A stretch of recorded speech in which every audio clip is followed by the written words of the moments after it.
Hey, meet Lando, a over 1 year old ram lamb. His horns broke when he was little, so they're growing into his head, and he is overgrown with a fleece that is very matted. He's a mixed breed long wool, so they don't produce as much lanolin as normal. And let me say some things about this shearing. This is not how you would normally shear a sheep. This is against my training, and throughout this video I will critique myself. Like his little leg that's being held in the air should really be between my legs. My right leg should be further forward, and I may or may not be using the right blades for this, but it's the only set of blades I have. So right now we're getting the fleece off of his stomach, being very mindful of his pizzle and manbits. And he is not used to being handled, so he is wiggly, like most animals being shorn for the first time.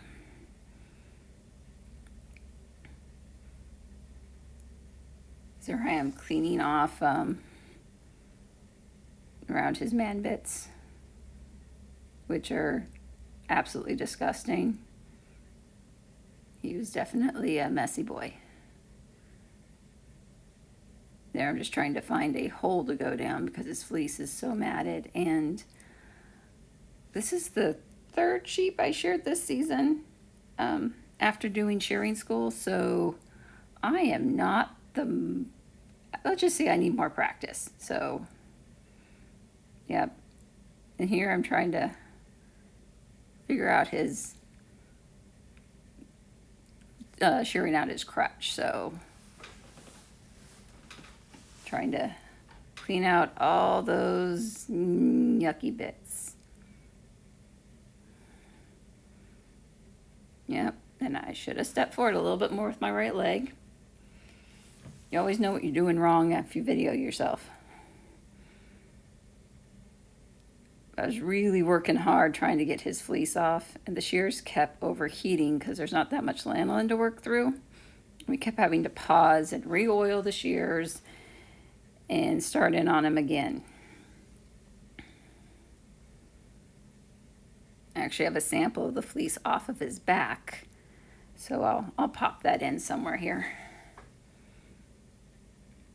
Yep, here I should have had my right leg between his front legs and back legs. I should have stepped all the way through and then had his back laying across my one leg, or left leg. But you see, I'm trying to get the shears up, not 100% in the right position, so it made that more difficult. And it was so matted. Normally you just shear up and it parts. There was no parting this mass. Here I'm trying to rip it apart. Here I am trying to cut it apart, which actually worked a little bit better. And here is where we also lost the gimbal on the camera.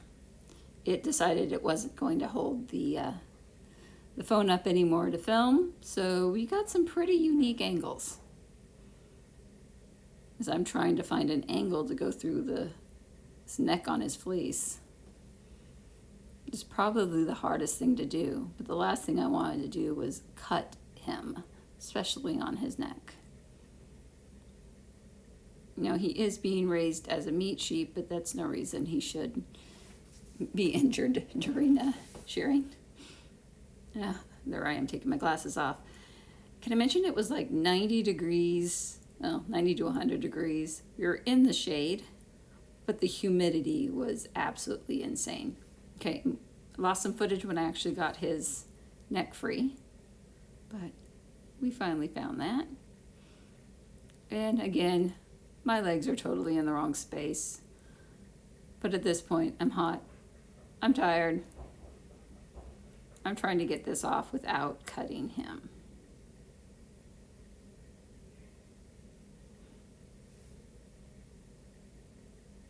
And my shear is a little hot and tired too. I keep having to pass it off to the owner of the sheep to oil it. Oh, there she is, getting the cord out of the way and holding him down. So I'm trying to get the long blows.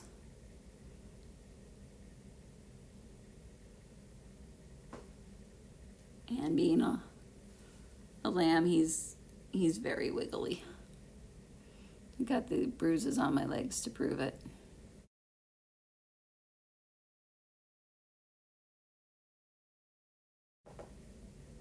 Now my feet are kind of in the right position here, but shouldn't have done that. I should have stepped around him and pulled him up while my right foot was onto his back, so I can shear the other side of his body. But hot, tired, and haven't done this for a while. Right Choice Shearing, please help. I wish we lived closer. I would come journey with you for a while. But that being said, any shearer that has great experience and would like to share, help. Here am I cleaning off his back legs.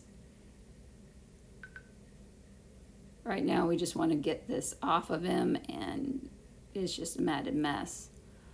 But we're still really surprised that he was so gray underneath, because he was supposed to be brown according to his breeding genetics. He was supposed to be like a light brown chocolate. Clearly not. I really wish this fleece was usable. Now, like I said, at the end I'll show a piece of the fleece that came off of his back. You'll see it. I so missed a piece when we did this. It's almost like a comedy of errors, the poor thing. But he's a pretty big boy. Oh, there, I was told I left some on his chest. There we go. I think I'm done. I'm holding him down, and now his owner is actually taking a vibrosaw and cutting the tips of his horns off. She actually cut a few inches off because it was actually growing into his head.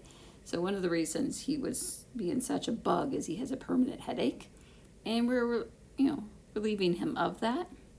Now I have this video, I cut pieces out and I have it 4 times fast. So this process, it took 20-30 minutes. Probably wasn't the ideal tool, but that's what she had on hand.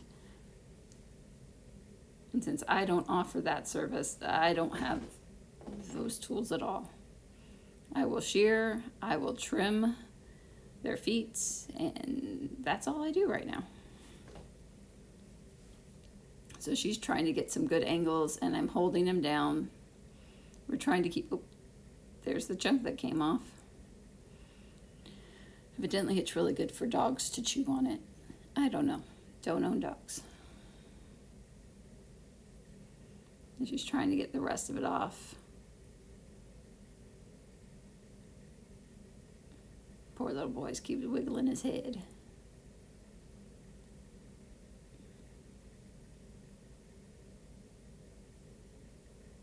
Oops, sorry guys, covered up your view. All right, we think we're done now. But wait, I see I missed a piece. Oh, well, gotta fix that.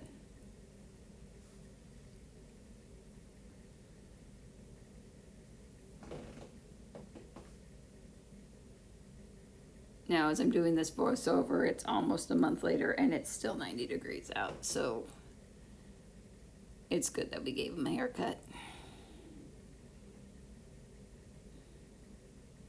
All right, Lando, get up. There you go. And there's the piece I missed. I got it with the hand shears later. And there he is. All in his glory there. And you can see where we trimmed his horn. So if you compare this footage to the beginning, you got it. See ya.